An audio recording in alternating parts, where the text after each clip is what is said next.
Jared Jones, Paul Skenes, and Anthony Solometo are all highly touted prospects in the Pirates system.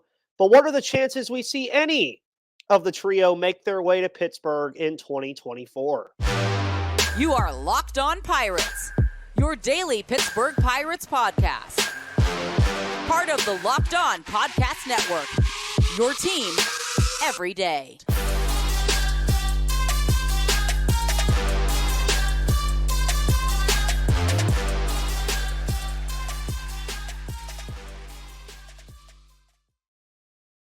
And folks, welcome back to the Locked On Pirates podcast here on the Locked On Podcast Network, where it's your team, your Pittsburgh Pirates every day. My name is Ethan Smith, your wonderful host of this show here on the Locked On Podcast Network, with today's episode, of course, being brought to you by FanDuel, but we'll talk about FanDuel a little bit later. And the 2024 Player Preview Series continues today here on Tuesday, February 6th for Locked On Pirates. And we're taking the focus away from the MLB roster a bit today, as you can see with the thumbnail and the title of today's episode. And we're highlighting three pitchers in the Pirates system who I think could make their way to the big leagues in 2024. Now, we're going to get right into this today.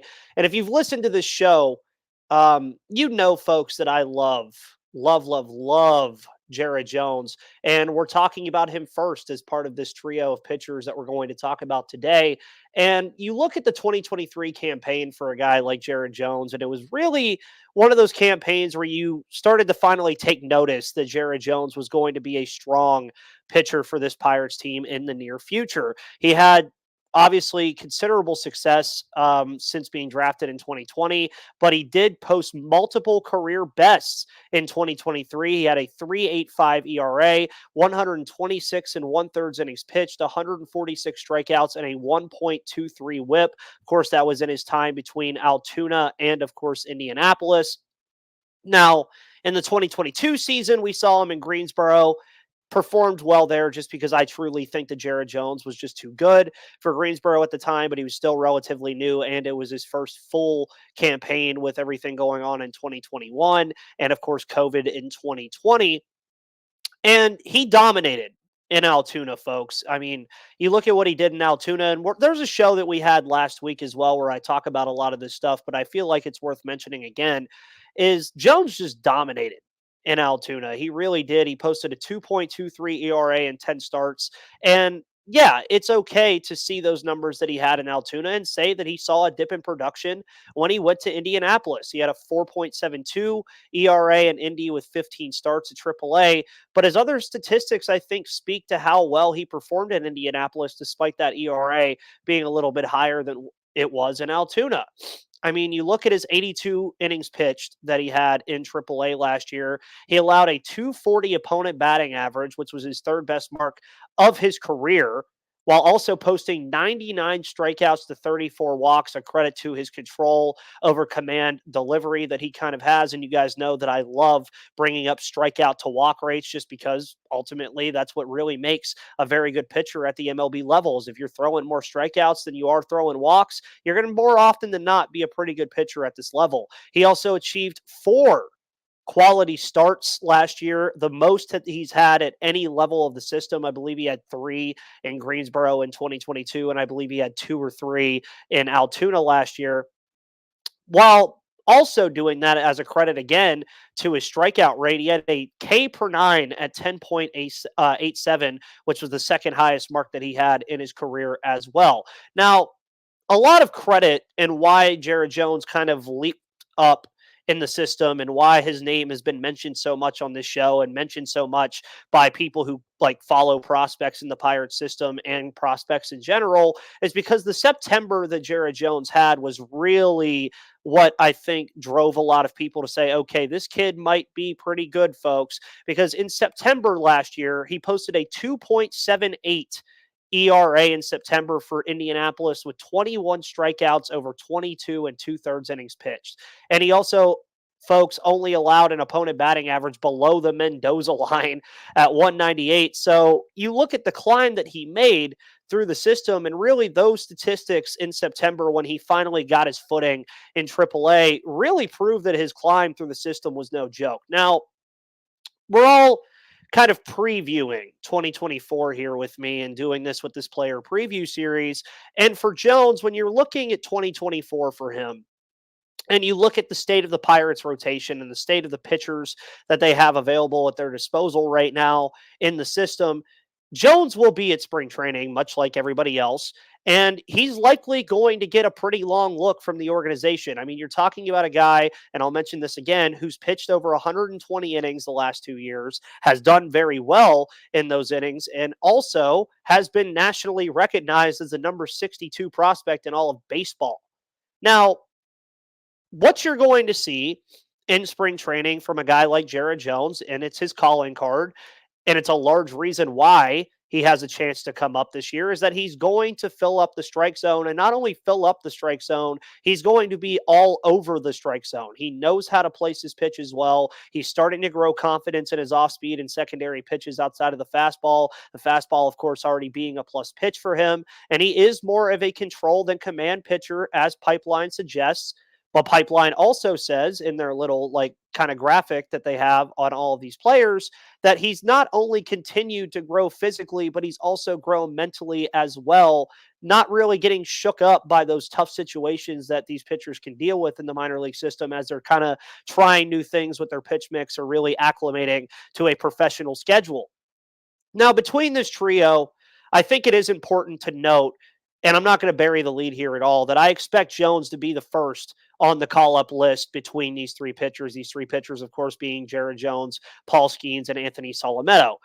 Why do I say that? And myself and Gary Morgan have talked about Jared Jones at length this offseason, and we've both predicted that we think Jared Jones could be the best pitcher in spring training this year. I think he's going to get a very long look in spring in Bradenton, and all of you really should expect that he's going to get a long look and also perform well in spring because of the strong ending to the campaign that he had last year, and really just what he's shown at the MLB or at the minor league level in his first two full seasons. Now, as far as timelines go, and as far as things can look for Jones, I think it's probably set in stone that he's going to start in AAA. I think that's where he ended the season last year, got ample time last year. I see no reason that he has to go back to Altoona to really work on anything. I think he's going to go straight to Indianapolis. I see no world where Jones is in the rotation to begin the season, but he's going to hopefully showcase his talent at AAA again, have those high strikeout rate numbers, have those low base on balls rate numbers, not allow the tough contact, gain some more confidence in his pitches that he's had before. And the Pirates, again, who still have rotation questions, are obviously hoping that Priest or Ortiz or Rowanzi can help in that regard, something that me and Gary talked about on the show yesterday. But I'm going to make the bold assumption that Jared Jones is going to be ready sooner rather than later. His ETA is 2024. He's a talented strike thrower who's going to be, again, more control than command, but he's going to fill the strike zone. He's probably going to dominate opposing hitters in AAA. And again, he's thrown over 120 innings the past 2 years. He wants to be a workhorse type pitcher. So I would guess that after you see Jones in AAA for about 60 to 70 innings, so 60 to 70 innings, pitching every 5 days probably. Well, let's say he has 5 to 6 innings between starts. It's going to be about 10 starts before you really consider bringing him up, and that's if that's where he's at. Now, to use that as a timeline, that's where you're going to start seeing late May, early June. And for Jared Jones, I think that's when this is really going to start to ramp up for him as far as the call-up is concerned, is I think late May, early June. Because then by then, you know that the Pirates are going to have Keller, Perez, and Gonzalez. They're likely going to have one of or two of or maybe even three of that Priest or Ortiz Contreras trio, maybe even Bailey Falter or Jackson Wolf or somebody like that. But for Jones, a kid who I think really has the it factor, if he can be a strong back-end rotation piece in 2024, which I really think he can be if he comes up sooner rather than later, you're talking about a kid that's going to eventually develop, I think, into a core piece of this rotation. And if he plays anything like he did in 2023, it'll be relatively quick when we see Jared Jones come up. And truthfully, I think the Pirates will be better off for it if he's in the rotation. Now, again, I don't think he starts the season in the rotation, but folks, expect it sooner rather than later, especially if his play continues on the same trajectory that it did last season. Now, as far as trajectories are concerned, is Paul Skenes' trajectory as easy as scouts and us as fans really think it is? We're going to talk about that in just a moment. But before we do, we're going to talk about eBay Motors. Folks, eBay Motors has millions of parts for your MVP, and you can win every time with parts that fit your ride. Because passion, drive, and patience are what brings home the winning trophy and is also what keeps your ride or die alive. eBay Motors has everything you need to maintain your vehicle and level it up to peak performance. From superchargers, roof racks, exhaust kits, LED headlights, and more. Whether you're into speed, power, or style, eBay Motors has got you covered. With over 122 million parts for your number one ride or die, you'll always find exactly what you're looking for. And with eBay Guaranteed Fit, your part is guaranteed to fit your ride every time or your money back. Because with eBay Motors, you're burning rubber, not cash. With all the parts you need at the prices you want, it's easy to turn your car into the MVP and bring home that win. So keep your ride or die alive at ebaymotors.com. Eligible items only, exclusions apply. eBay Guaranteed Fit is only available to U.S. customers. And folks, don't forget that Locked On has launched the first ever national sports 24/7 streaming channel on YouTube. Locked On Sports Today is here for you 24/7, covering the top sports stories of the day with the local experts of Locked On, plus our national shows covering every league. So go to Locked On Sports Today on YouTube and subscribe to the first ever national sports 24/7 streaming channel.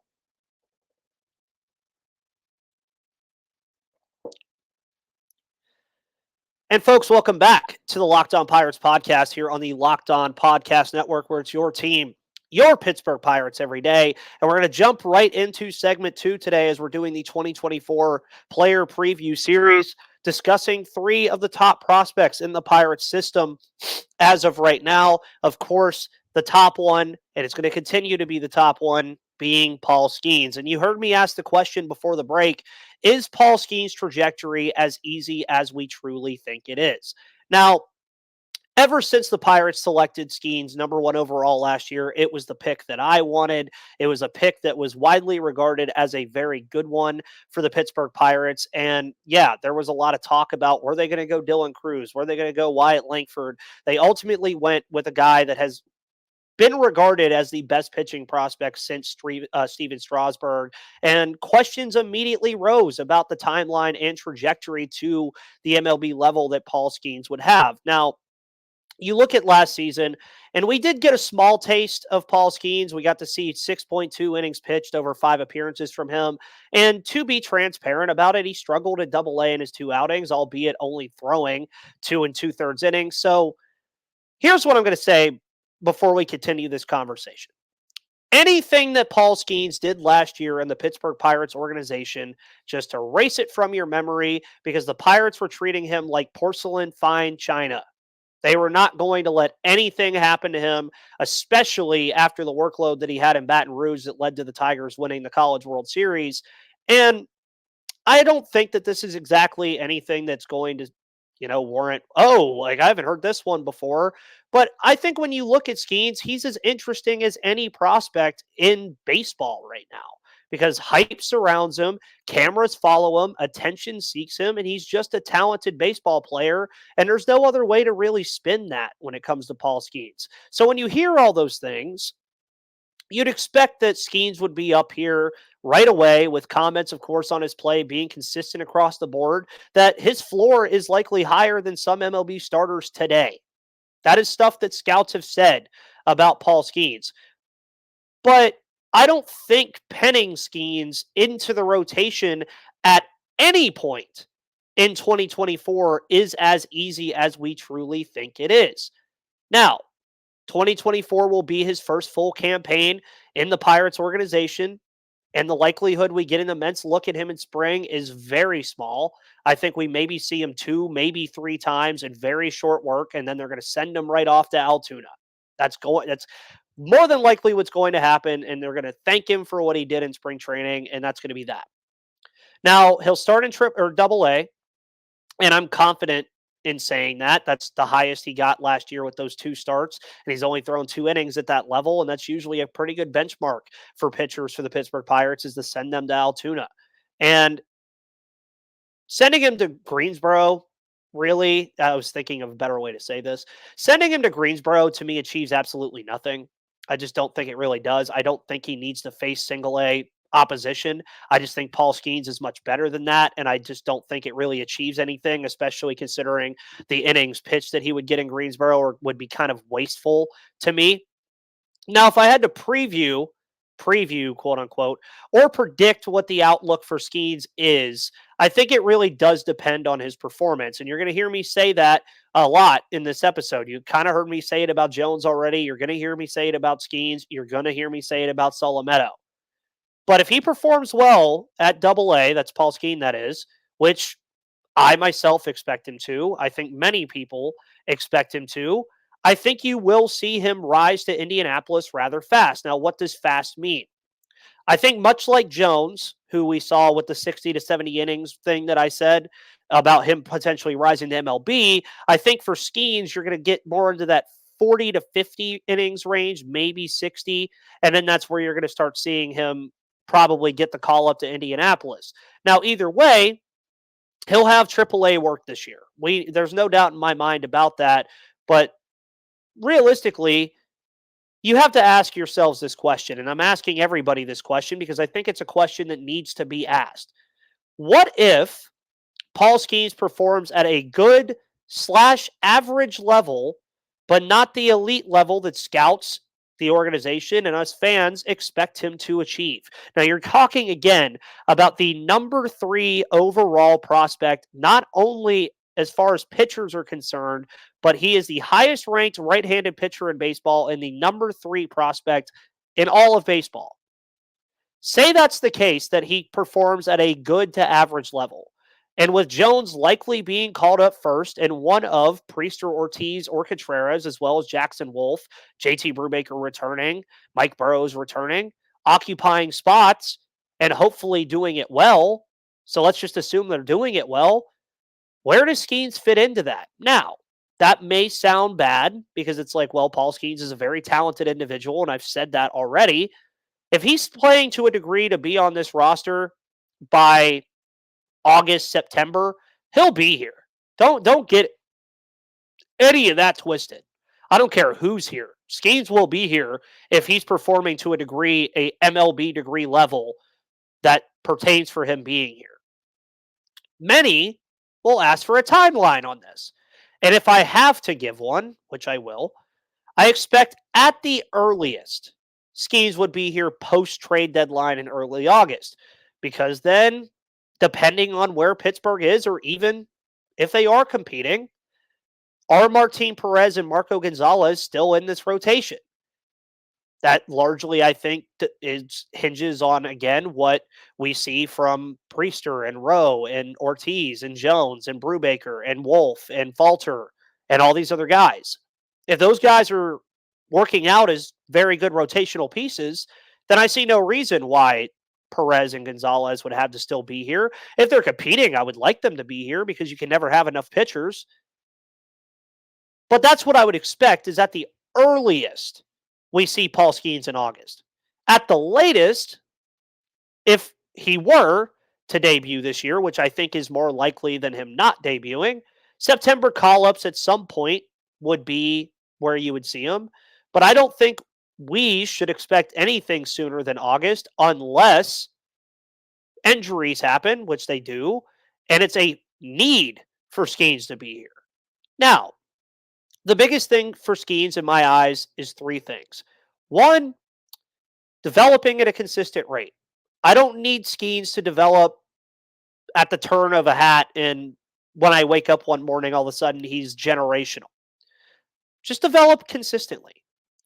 Adjust to a major league schedule, because that's something he's going to have to do because he wasn't doing that at LSU. And it's something he's going to work on in Altoona and Indianapolis for sure, pitching every 5 days and making all of his pitches plus pitches outside of just his fastball.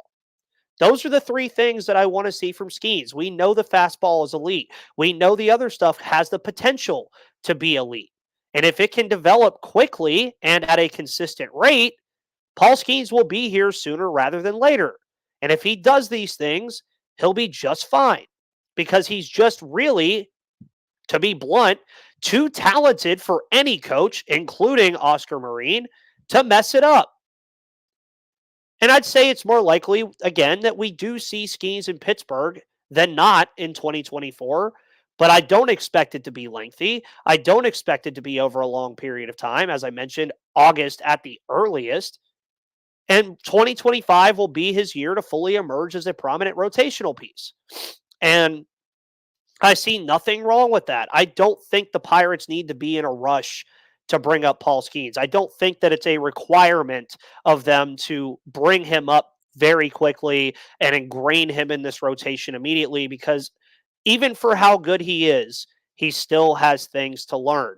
And I think Skenes can come up in 2024. I think it's more likely that you do see him make his debut this year, but don't expect it to be over the course of 3 to 4 months. Expect it at max to be a month, maybe a month and a half. That's what I would expect from Skenes. And again, we're going to talk about Skenes probably throughout the entire year, seeing as what kind of prospect he is. But there's one more pitcher that we have to talk about on today's show, and that's Anthony Solometo, where it's unlikely that he does get the call up this year, but possible. So we'll discuss that here in just a moment, but we're going to talk about FanDuel. Folks, FanDuel is the official sponsor of today's episode of Locked On Pirates, and you can go to FanDuel.com/LockedOn because right now it's Happy Super Bowl to all of those who celebrate from FanDuel, America's #1 sportsbook. If you're like me, Super Bowl Sunday is all about scoring the best seat on the couch, grabbing your favorite football snacks, and placing some super bets. Obviously, every time I read this ad, I keep saying bet the over in this game, hit Christian McCaffrey anytime touchdown, hit Travis Kelce anytime touchdown. Those things are going to happen. FanDuel has so many ways for you to end the season with a W or 2 or even 3. Not only can you bet on who will win Super Bowl 58, but FanDuel also has bets for which players will score a touchdown, how many points will be scored, and so much more. New customers can join today, and you'll get $200 in bonus bets if your first bet of $5 or more wins. So just visit FanDuel.com/LockedOn to sign up. That's FanDuel.com/LockedOn and make every moment more with FanDuel, an official sportsbook partner of the NFL and an official sponsor of the Locked On Podcast Network.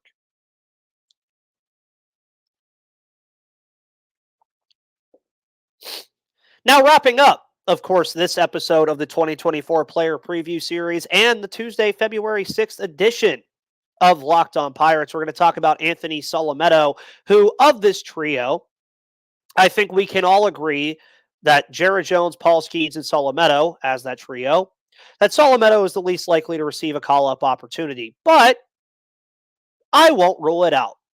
Yeah, call me crazy. I won't rule it out because I think Anthony Solometo could debut this year. Now, obviously, again, from last week, Solometo, who also slotted into MLB Pipeline's top 100, emerged as a top left-handed pitching prospect in all of baseball last year, and it was noticed this year. I believe he's the number 3 left-handed prospect in all of baseball, and he had 24 starts last year, 12 in Greensboro, 12 in Altoona, posting a 3.26 ERA between both over those 24 starts. Now, like Jones, Solometo also surpassed 100-plus innings last year, the first time he'd done it, because he didn't get much work in 2022, but he did produce 100-plus innings, and I think that's something that you can expect from Anthony Solometo again this season. Now, for Solometo, his biggest improvement, which is usually the biggest improvement that any prospect in this system pitching-wise can make, is he's going to continue to really come along with his command and control. Now, this is something MLB Pipeline praised him for last year, and it's something that due to his strikeout to walk ratio is very, very true. He improved in his control and command last year. He had 118 strikeouts to 39 walks as opposed to 51 strikeouts to 19 walks the year prior. And you look at the pitch mix that Solometo has, and Solometo is quickly becoming one of my favorite prospects as well. It offers versatility. It has that up-sinking fastball, that cut-like slider, and that really, really high-spin changeup trio that I think if he continues to gain confidence in it, it's going to be a lethal trio of pitches for Solometo moving forward. Now, as far as where Solometo will likely start, I think it starts in Altoona, and he'll spend a good chunk of the season there, seeing again that he only got 12 starts last year, and then I mentioned that the likes of Paul Skenes and Jared Jones are going to likely occupy AAA time. I think Mike Burrows is going to occupy a lot of AAA time. Jackson Wolf, Braxton Ashcraft, Kyle Nicholas, a lot of those other names, Bailey Falter even, that have options that could be in AAA, including Quinn Priester and Luis Ortiz, who also have options as well. Now, I think Altoona is going to be a strong benchmark for a guy like Anthony Solometo. He posted a 4.35 ERA last year, and if you had to ask me in confidence, I think he should sit at that or below that with continued improvement and more starts. Now, he'll also see AAA time, I think, at some point. I don't really have a lot of doubt in that. The biggest question being, how long will he be there? Now, again, like Jones and Skenes, I think really depends on his development and his performance. Now, MLB pipeline, and this is one of the only things I disagree with what people have said about Solometo, does have his ETA at 2024.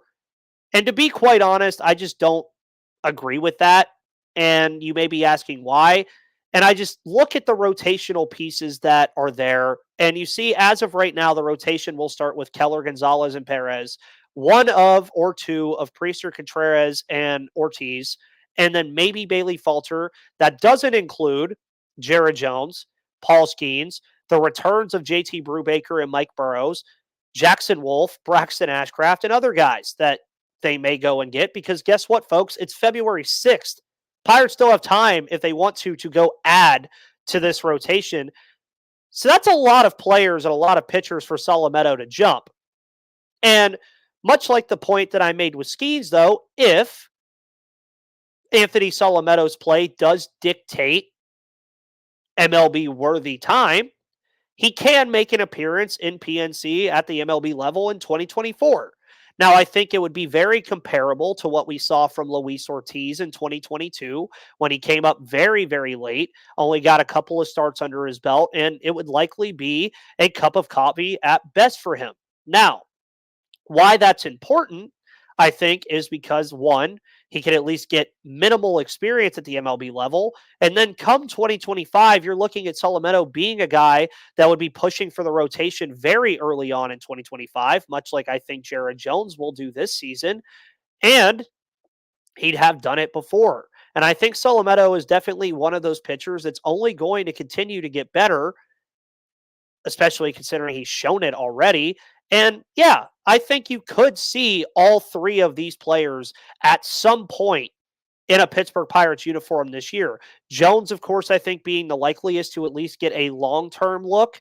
Skenes really just depends on the circumstances and how well he's playing. But again, I don't see that. I just truthfully don't think he'd be here earlier than August. And Solometo, definitely a September call-ups kind of guy, in my opinion, just with what the Pirates have questions-wise that they need to answer.